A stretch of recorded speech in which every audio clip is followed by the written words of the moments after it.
My name's Mark Zacharda Farms 2 here, right in mid-Michigan, heart of Michigan.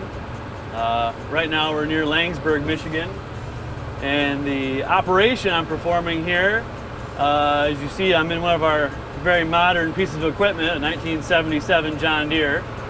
But what I'm doing is tedding some hay. So we just got a dual rotor hay tedder this year.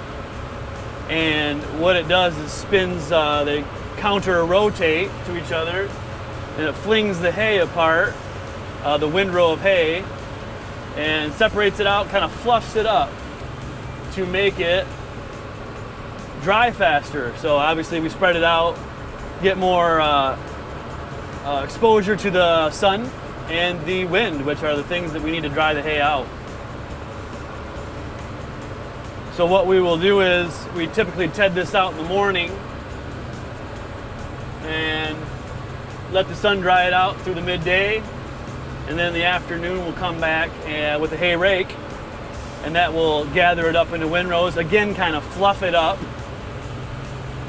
and let the wind and sun do its work, and then we'll come back in the later afternoon, if everything goes right, and start to bale it.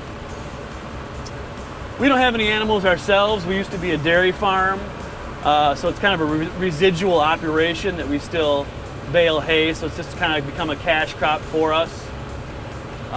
We sell hay, we advertise on Craigslist, we have somewhat of a clientele build up, people that we sell to generally, and they're usually smaller operations, people who have some horse people, people who have a few cows they might raise for their own meat, or they got 4 cows and 3 horses and they need some hay.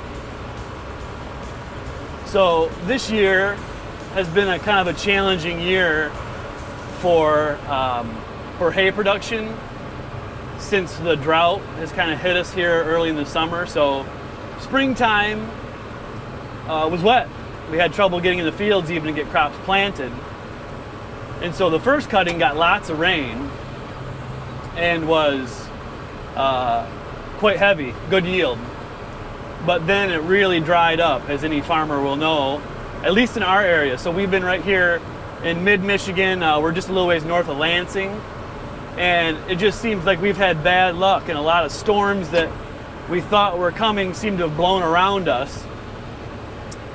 So it's been very dry, and that really hurt the second cutting. So alfalfa, some of these clovers, they root down deeper. They can get some moisture, but a lot of the grasses, they didn't grow hardly at all. So the second cutting, as you can see here, this is quite thin, so we're wondering how the hay market's going to be. Obviously, we get less product, but you hope the markets go up a little bit and we can get a little bit more money for each bale that we make.